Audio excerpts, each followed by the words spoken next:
Today is the day where I feel like I am about to die because I do not feel good. I've been trying to tell everybody the past since really Sunday, and I think today has been the worst day. I have not felt good at all. I'm getting a test between today and tomorrow if I have it or not. We will see. But I want to talk about, try to explain, obviously, the coaching situation. What Nick said the other day on changing the coaching staff between both these coordinators that are rumored to be gone after this year, regardless of what happens to the Eagles in the playoffs or they make the Super Bowl, whatever happens, it's going to be very, very interesting. So I want to go over all of that with you guys, and let's get straight into it. Because I've seen enough horror movies to know any weirdo wearing a mask is never friendly.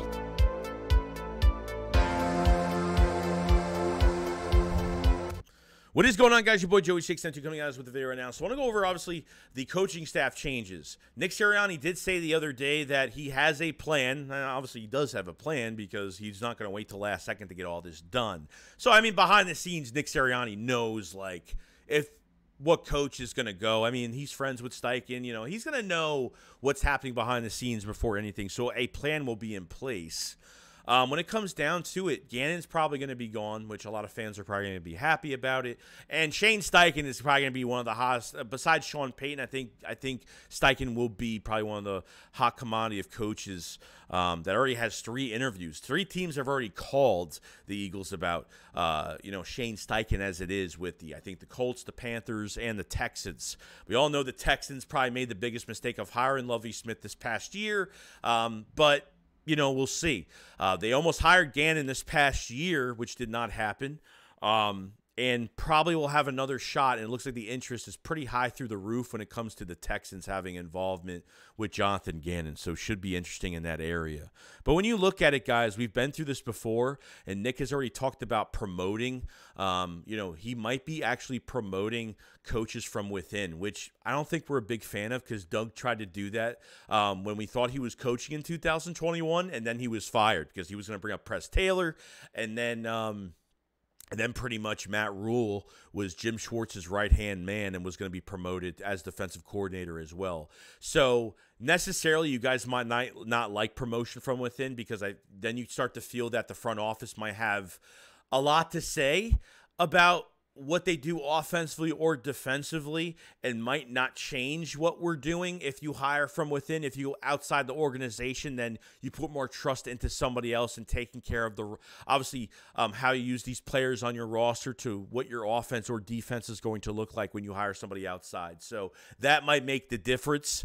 But from candidates that I think that could, be offensive coordinators, since Shane Steichen is definitely one, I'd say 100%, 101%. That's how sure I am that he will be gone. I think Marcus Brady could be one. And Marcus Brady is just weird because, he got here, he signed here to help the offense, which I think he was helping the offense, but he was really here to help Gannon with this defense. And really, ever since Marcus Brady was here, I felt the offense changed a little bit in a positive way. I felt like the defense played a lot better with Marcus Brady. So that could be understanding of a signing for that. Frank Reich is definitely another one, has a lot of ties to Nick Sirianni just because he was his, he was his head coach at the time when Nick was with the Colts. So that would be an obvious one as well. Would we be willing to bring Frank Reich back, or because of him and what he did with the Colts last year, or was it more of a quarterback problem? I mean, I guess we could figure it out when the time comes, but Frank Reich is definitely another possibility. Or Brian Johnson, I think, is one. I mean, Brian Johnson and Jalen Hurts have been around each other for years, especially since, Jalen Hurts was a lot younger back when he played his high school days. So would be interesting to maybe the Eagles want to keep those guys close together. And I think maybe maybe they're not going to promote him to OC, but maybe keeping him as the offensive, as the quarterback coach, and maybe giving him a Deuce Staley type role as an assistant head coach or something like that, if that's what they want to do with him. I think keeping Brian Johnson is going to be huge for the Eagles because, like I said, the connection that him and Jalen Hurts have, I just think it's something, that's a guy that has Jalen Hurts' corner and makes sure that with this quarterback position is right, that Brian Johnson's going to make sure that the coaching is 100% right, that he's doing the right thing by these quarterbacks, especially if you have different quarterbacks. Like, Minshew and Hurts are very different. When you have two guys that are very different and have two different skill sets, and Brian Johnson knows what to do with both of these guys to prepare them for games every single week, I think is important. Even though Minshew is just, I think they need to get another type of RPO read option type quarterback going into next year. And having the same type of quarterback as Jalen Hurts going to next year as a number 2 would be the smart thing to do. But I think all three, or could somebody else could be in line to get this job, or Nick has something else on his mind. So if it was really up to me to see what's available out there, I think Reich is huge. I think Brian Johnson could be a big one for OC as well. So we'll see what happens. So, I can't put too much into Frank Reich because of just how much bad quarterback play they have had, and really it was his fault that they brought Carson Wentz to Indy. So he really pulled his neck out for Carson Wentz to really be there. So I'm not going to say that Frank Reich, is a bad OC, would be a bad OC in game planning, but we need to get somebody that's going to really not going to stray away from the run game with Miles Sanders. That's not going to stray away from a certain plan and get this passing game going. Even though I think Steichen's still a pretty good OC, he's had his games where it's made me question him and what he does sometimes in some games. We'll find out playoff time what this offense is all about, of what the real reason is. But if they have to replace somebody, Frank Reich would probably be the most promising one to Brian Johnson, most likely. Probably one of those two would probably make more sense, but who knows? Other things could happen. The Arizona offensive coordinator could be another one too, with Cliff Kingsbury. He could definitely be another one that could, I would say he'd be my third out of all three of those guys, between Reich, Johnson, Cliff Kingsbury. All three of those guys, I think, make more sense for this offense. And I think when it comes to knowing your players, and Kingsbury was, I think, the head coach. I think it was the head coach to Oklahoma, so obviously knows Jalen Hurts as well, very, very well. And we'll see what happens with that down the line. Defensive coordinator is another one, which I'm actually really excited for. We're not going to have Vic Fangio. Vic Fangio is going to be the first defensive coordinator in line for Sean Payton when he is hired, and going to be hiring his own coaching staff, whether he goes to Denver, whether he goes to the Cole. I don't know where he's going to go. But I would have to say, as of right now, since Fangio has been a consultant, and I don't know what the hell he's been doing, what his job as a consultant really does, but it looks like he will be gone. So what is going to be out there for the Philadelphia Eagles for defensive coordinator? Now, the one thing that I'm kind of wishy-washy about is Denard Wilson, which Kevin Patullo and Denard Wilson are apparently passing game coordinators. Now, I don't know how a defensive guy is a passing game coordinator. I guess when it comes to a defensive side of the ball, I honestly don't get it as much. But back in July of this past year, in 2022, Gannon did say and talk about Denard Wilson, if something happens with him, that, Denard Wilson is his right-hand man in this defense, okay, which is not specifically a great thing. So the furthest thing I'd probably want right now is Denard Wilson being the next defensive coordinator. Promoting from within, I'd be more comfortable promoting from within as the OC than promoting from within for the defensive coordinator, because if this is Gannon's right-hand man, then he's probably going to do the exact same thing defensively. And I really hope that's not the case. Maybe Denard Wilson will change things up if he's next defensive coordinator. I have no idea. But if you can go out and get a different defensive coordinator, whether it's Brian Flores, Todd Bowles, Lovie Smith is definitely another one. You know what I mean? So I think there's three pretty good guys out there. Brian Flores I really like. Bowles would be good when he's strictly just a defensive coordinator. I think Todd Bowles is fantastic. He's got a really good reputation. Lovie Smith, we'll see what happens if he even decides to coach next year.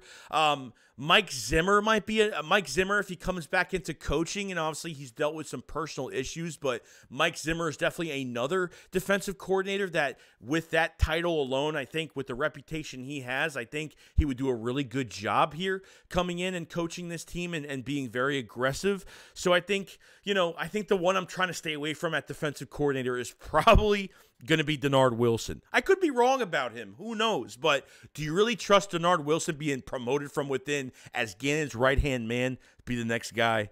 I don't know. Kind of worries me just a little bit. But those are your options for offensive coordinator and defensive corner as of right now. But more could be available as time goes on. So this video is going to change entirely probably the next month or two. So definitely something to check out there. Now the last coach that we need to figure out right now. The last thing, obviously our special teams coordinator needs to get fired. There's no doubt about it. There's no doubt about it. He's part of that Chip Kelly tree, which I can't stand. So he's definitely got to go. The one coach that definitely cannot go is Jeff Stoutland. We already know why, okay? What he's done with this offensive line, what he's done with Jordan Mailata, what he's just done with this squad in general, okay? This guy brings us the best offensive line with injuries as much as possible every single week, tries to put in the best guys to his, to put us in a good position to win football games when it comes to protection, okay? I think Jeff Stoutland only signed like a one-year deal with the Eagles this past offseason. They need to, sign him for a few years.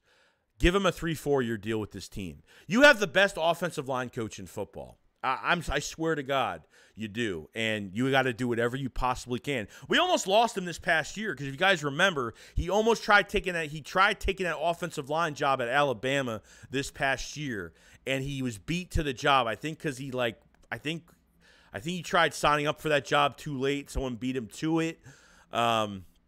And he couldn't get it. So I'm hoping he doesn't go back to Alabama to coach the offensive line over there. I hope he stays as a Philadelphia Eagle. I mean, I think the players are going to try to really tell him to stay.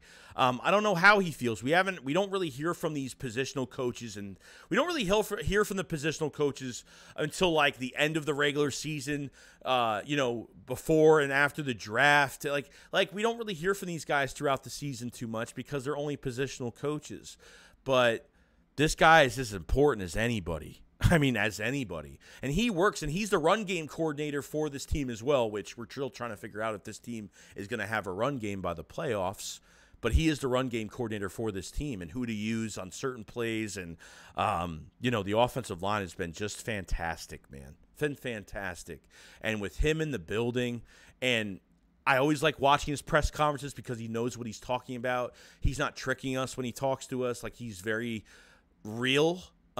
He's not sugarcoating anything. He loves talking about these players and what they bring to the table and what these skill sets of these players brings. I love hearing his press conferences for those reasons. And you have to do everything in your power to keep him here. So that's what I really got to say about these coaches, man, and what Nick is going to do, whether he promotes from within or he hires outside the organization. If it's from the OC guys, I don't mind hiring from outside or hiring from within or outside. If it's defensive coordinator, I'm a little weary about hiring Gannon's right-hand man just a little bit. So it worries me just a little bit. So let me know what you guys think about the coaching staff. Who do you think the Eagles will get as OC? What do you think the Eagles are doing at DC? Do you think they hire from within? Do you think they hire from outside? You guys let me know in the comment section below what you guys think. And been trying to feel better this past week. But if you guys haven't, definitely subscribe to the channel. And definitely like the video if you guys haven't either. For more content coming out the next days coming. And there's going to be a lot of changes coming to this coaching staff by the offseason. So it should be interesting and entertaining to watch. We'll see you guys on the next one. SHAKESQUAD up, follow, slide. Peace out, guys. Peace.